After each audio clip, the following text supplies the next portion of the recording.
If you look at Tyson Fury and Deontay Wilder's careers, they're a little different, right? People for a long time complained about Deontay Wilder's competition. But after they saw him defeat Luis Ortiz, the Cuban Nightmare, in just a hell of a fight, I think people started really appreciating him for what he's done.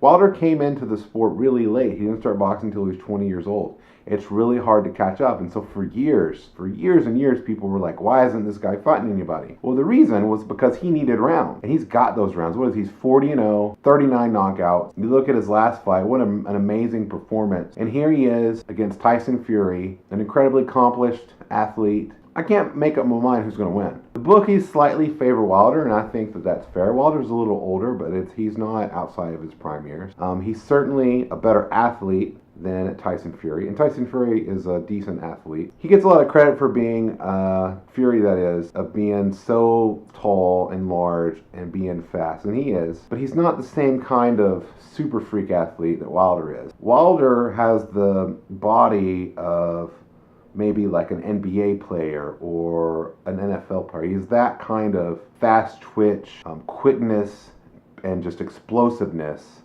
Whereas Tyson Fury looks like a decently athletic big man. Where Tyson Fury excels is he is so skilled. He has fought so many rounds since he was a little kid, and just that style that he uses, boxing, it's pure boxing, and it's a beautiful thing to watch if you like pure boxing. A lot of people claim to be boxing fans, but they don't gravitate towards what some people call purists. Like they dog Erislandy Lara, or like Cuban fighters, or Guillermo Rigondeaux, or even fighters like Tyson Fury or BJ Saunders, fighters who are just beautiful boxers, really know about spacing and timing, and are just really amazing performers. When I look at these two fighters, half the time I think, there's no way that Tyson Fury is going to go through 12 3-minute rounds and be perfect on defense, because that's really what you have to be against Wilder. You have to be perfect, because eventually Wilder is going to hit you, and he does not have to hit you clean to hurt you. That's the thing. You see a lot of his knockouts. He's got plenty of them. Go look them up on YouTube. A lot of the damage starts with punches that are not clean. When he lands clean, you can actually see the person's soul leaving their body for a second. I mean, he hits that hard. He's that great a puncher. He's one of the best punchers who's ever lived. All this, and keep this in mind, he's that great a puncher without super great form, right? I mean, nobody would show a young fighter who's coming up video of Deontay Wilder because he doesn't do things the right way. But what he does do, it works. And they've done a really great job in his training over the years of teaching him how to use his jab, and also just to let his athleticism be the thing that wins fights, because that's what he has over everybody else. He's a better athlete than probably any other fighter in the sport. So half the time, like I said, I think Wilder's going to get him eventually. He's going to hurt him, and then he's going to finish him. But then the other half of the time, I think, man, Tyson Fury is just one of the elite performers in boxing. He knows how to win fights. He's never lost. Neither of these guys has ever lost. And Tyson Fury is such a great boxer and such a better boxer. He's such a better boxer than Deontay Wilder. And not only that, but he's physically larger. He's taller. Wilder's not ever probably faced that. I don't think, let me run it through my mind, I don't think he's faced anybody who's actually bigger than him. Tyson Fury has great footwork, great timing, really great reflexes. So then I'm like, no, he's going to box Deontay Wilder's ears off and win 9 or 10 of the rounds.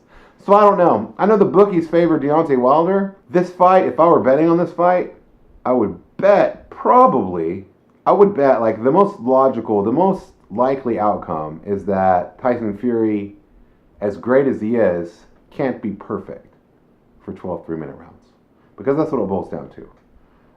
But just as a fan, so I would back Wilder, even at the odds, especially because the odds are so close. The last odds I saw were, I think you had to lay like 160 to get 100 back on Wilder, where conversely, if you laid 100 on Tyson Fury, you get like maybe 125 back or something. The odds are pretty close, so it's not, if the odds change a little bit, I'd update my pick, because you want to make sure you get value with your picks.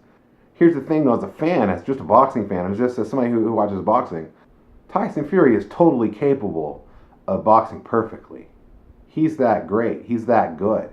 He's an elite performer. Nobody thought he could do that to Klitschko. And I know that Klitschko is a little timid at times and has some weaknesses. But all fighters have weaknesses. And what Tyson Fury did to Vladimir Klitschko is he exploited those weaknesses. And so I'm certain, now everybody can see, if you've watched boxing for longer than a year, you can see all Wilder's weaknesses. He has plenty. But so far, even the great Luis Ortiz, who I think is one of the better heavyweights in boxing right now, he couldn't exploit that. He almost did. He almost exploited it. But even he couldn't get through the fight without getting rocked and ultimately stopped. So I don't know. I'm really excited about the fight. I'm not excited about the undercard of the fight. With this aside, at least if there's 3 trash fights, I'll leave them in the show notes if you want to see them. They're trash fights. But at least 2 of the trash fights are also heavyweights. So look, if you're going to give us trash fights, or even like swing bouts, if you have swing bouts on a card, make them heavyweights. Because I love heavyweight boxing. Heavyweight boxing is the best thing to me in the world, in any kind of sport. I love heavyweight boxing.